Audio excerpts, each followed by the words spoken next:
Hi, my name's Ash Perro, and welcome. It's an honour to have you here. Today, I'm talking about something that is not easy for me to talk about. In 2005, my then wife and I had a stillborn daughter. And it was our first child, and we'd been really, so excited. Like the 9 months leading up to it was just beautiful. Like both of us just loved the experience of growing a baby. And I think, other than the cankles, and I don't know if it's just an Australian thing, but when you get really chunky ankles from the fluid, I didn't get it. Obviously, my wife did. And other than that, it was a wonderful experience, and even that's a wonderful experience too when fluid builds up. And we had been really looking forward to the birth of our first child, and we had our house set up for the arrival, and everything seemed to be going along smoothly. There was just one little point of concern, which was that Lucy, I don't know if I already said her name, but Lucy was around the wrong way. And we were booked in to go in for a cesarean. And the night before the cesarean, my wife went into labor, and we were so excited. Yes, we're going to have a natural birth. And we packed up our things. We didn't tell anybody, any of our family, that we were going to the hospital because we wanted to surprise them the next morning. And we got to the hospital, and the midwife checked for a pulse on the baby, checked its heartbeat. And it took her a while, but there was a heartbeat. And we went in for the cesarean that night, and my wife was laying there, the blue sheet covering so we couldn't see what was happening. And I remember it was very quick. I was surprised how quickly they can do these births.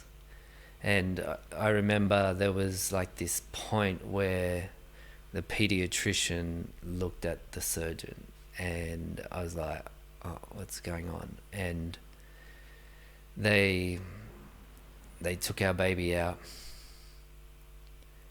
and said it's a girl. And then they put her on a table on the side and started performing resus. And I remember looking at my wife and just thinking, I literally had my whole life flash before my eyes. Like it was like this show reel just was like, and I thought, this is love. But except it was more like, this is love. Like, it was like a voice that came from somewhere else. And I can't quite remember, but eventually they said, there's nothing we can do, she's gone. And they put the baby on my wife's chest. I think there's a photo that one of the medical staff took, which my wife might have in a box. And we were so distraught. It was a real, for me, it was the moment that young enthusiasm and innocence that I had about life, it kind of shifted then. And I remember they took us out to the recovery room, and my wife and I were there, and we had the baby with us, had Lucy with us. And we both had tears, and we were both really heartbroken. and there was beauty there too, which I'll talk about more later. But we still had each other, and eventually it was time for us to go back to the ward, and a midwife came, and we're in the elevator, and I was holding Lucy in my arms, and I had never felt anything so perfect as that baby in my arms. And my wife was on the bed next to me, and I remember looking at her and just thinking, this feels so perfect. How can this be going so wrong? And there was a couple of things that happened in that moment. One was that I realized there's beauty in every moment. Even that moment of holding my dead daughter in my arms, I was stunned that there was beauty, like this perfect baby which was made for my arms.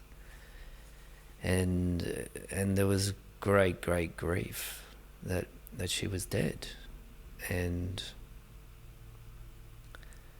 something else that happened was that in that moment I promised myself that nothing bad would happen to my family ever again.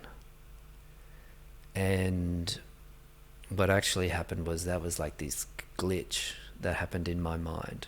It was like I implanted this glitch in my mind to prevent bad things happening. And it developed into post-traumatic stress over the next few years. Like that moment was like this snapshot frozen in my mind, and I became responsible for trying to control everything and stop anything bad from happening. I'll talk more about that as we go along, but my wife and I went back to the ward, and it was just so heartbreaking. We're holding this beautiful baby, and the midwife was saying, it can really help to have your baby with you, and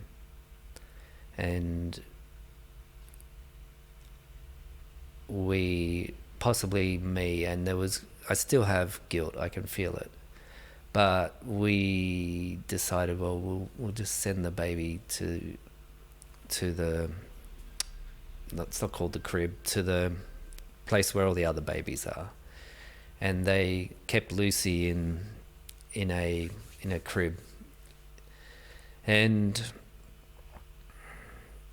I remember having to ring our parents, and it was 3 or 4 o'clock in the morning, and I rang them, and I remember my wife's mother just screaming when I told her, and that was heartbreaking. And then telling my own mother, and her not understanding, and me having to repeat.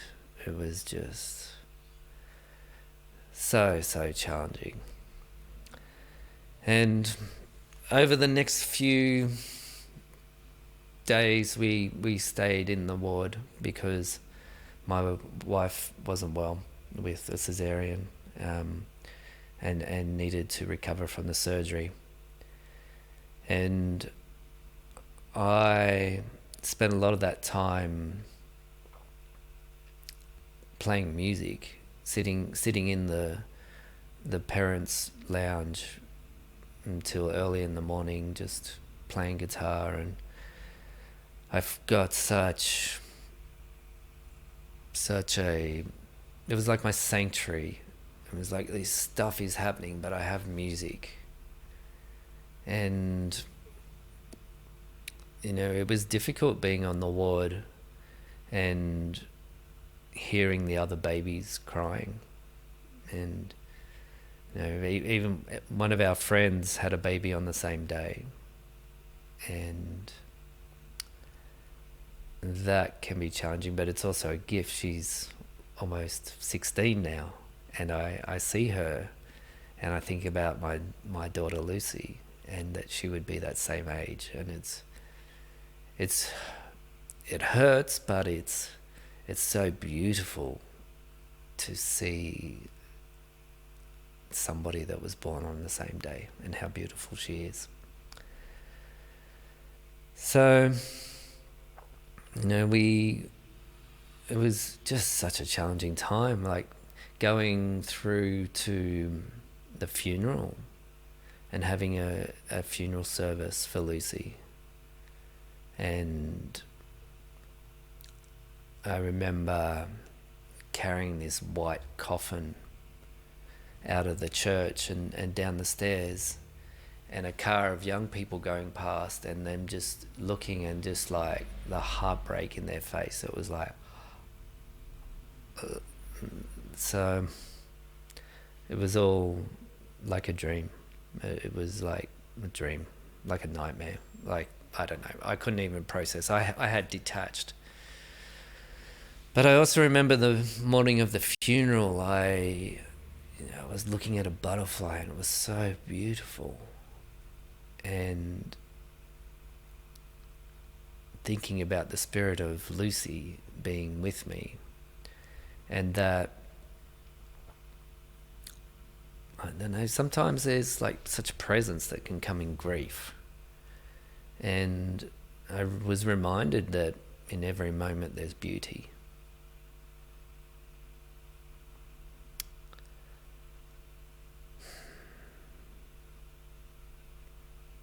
In every moment there's beauty.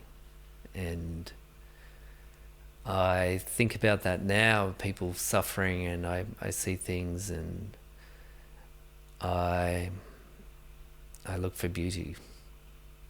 I'm not good at it, but it's there, and just making this video reminds me to look.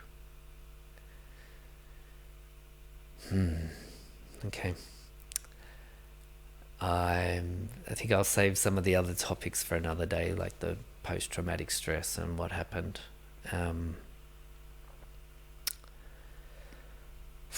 Tough video to make, but I can feel like the grief that's still there, but there's something else. Up until that point, I wasn't a performing musician, and my vision for myself was to have Lucy and be a dad. And I felt like she was telling me to play music and go and have a music career, and I don't think that would have happened. I would have just been happy playing in the lounge room. And after we lost Lucy and started to get things back together a little bit, my wife encouraged me to go out and start playing music, which changed my life. Like, wow, what a gift to play music. And the other thing I should tell you is that 11 months after Lucy, we had another daughter, and she's almost 15, strong, happy, healthy, wonderful, and gifts come, and we would likely not have had her. And yeah, there's beauty in every moment. If you have any questions, please put them in the comments, because I learn what people would like to know about. So thank you so much. Sending my love. See ya.